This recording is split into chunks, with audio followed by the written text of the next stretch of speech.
Good afternoon, people. Welcome to this week's films of I watched during the week. That's words all put in the wrong order. Films that I've watched during the week. We have them. And a couple of others, I think, and some, maybe the first two that I forgot last week.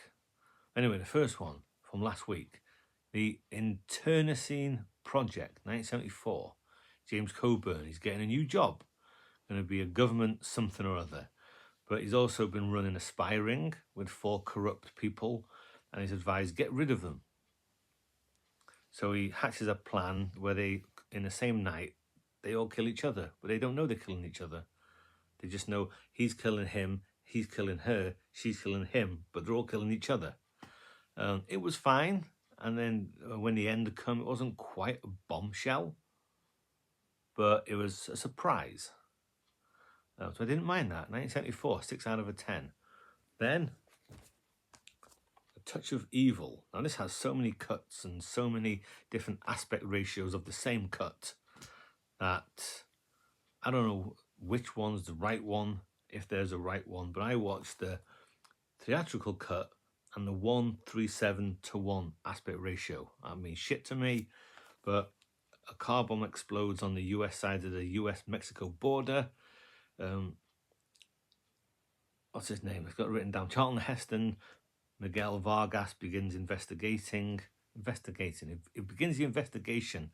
Then you got this police captain, Quinlan, who comes in and he's getting involved, and he's got a sidekick and he's getting involved. He's played by Orson Welles. And Janet Leigh is the wife of Charlton Heston. She has a hard time. It's a good film.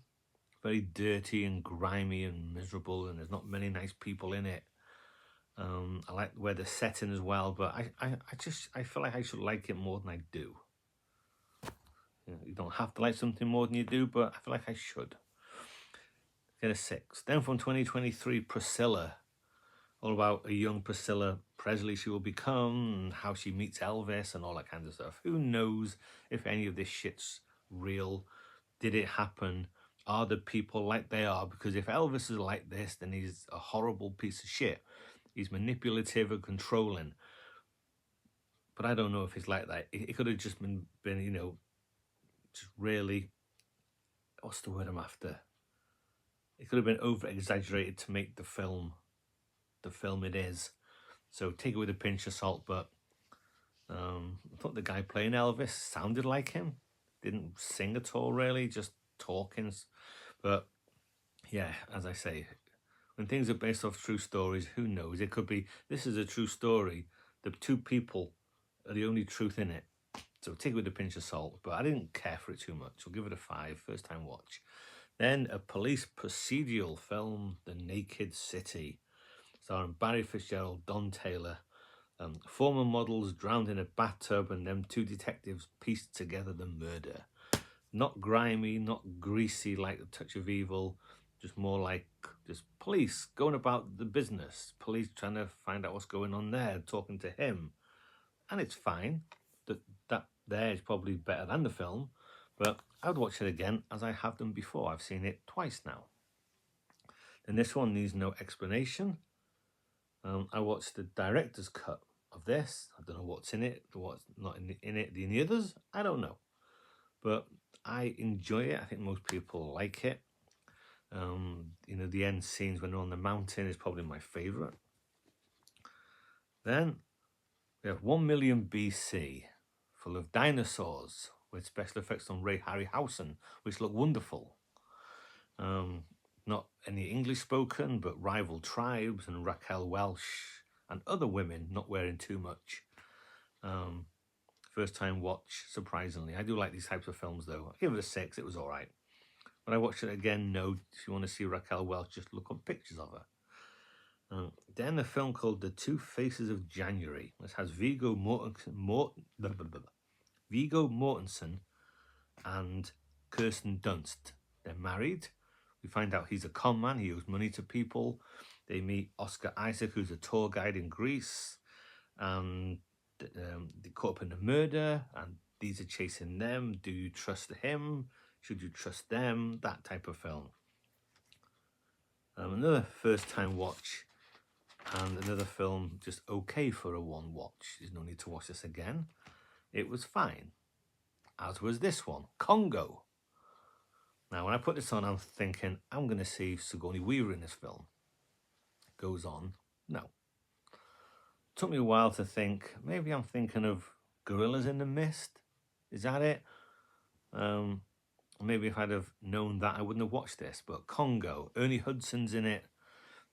He's a guide. He's the best part of the film. There's this gorilla that signs, and they've got a device where it'll translate it into speech. They're taking her back to the jungle. People want diamonds. You've got Tim Curry, and then you've got killer baboons or killer monkeys or whatever the hell they are.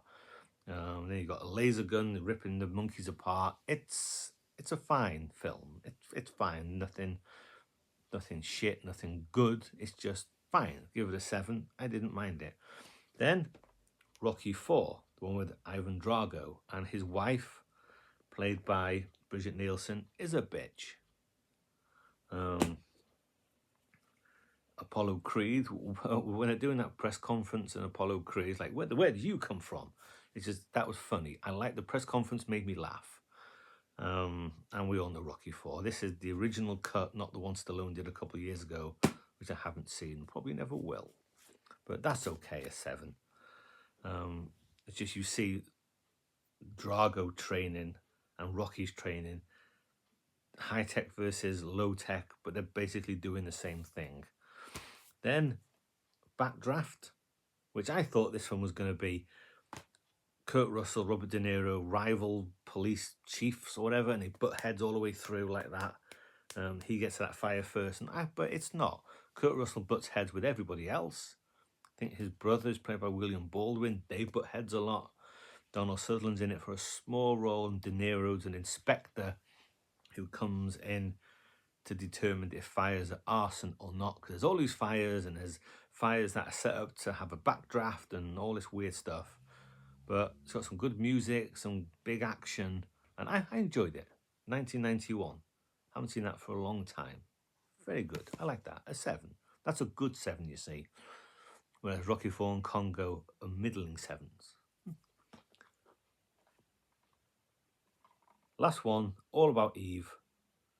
Anne Baxter is Eve Harrington, and Betty Davis is Margot Channing, and she worms away into Betty Davis's world. And you've got Marilyn Monroe, Thelma Ritter, and George Sanders, who I could read a phone book. But a good film. I like it. Same year as what? Sunset Boulevard, I think. I don't have to pick between the two, but if I was to pick between the two, I'd pick Sunset Boulevard. But it is a good film. It's an 8 out of 10. So as films go, it's probably the best film I've watched this week. And to be honest, probably the most enjoyable film I've watched this week. But yeah. All About Eve. Very good film. And that's everything I've watched this week, and a couple from last week that I forgot. Comments are welcome.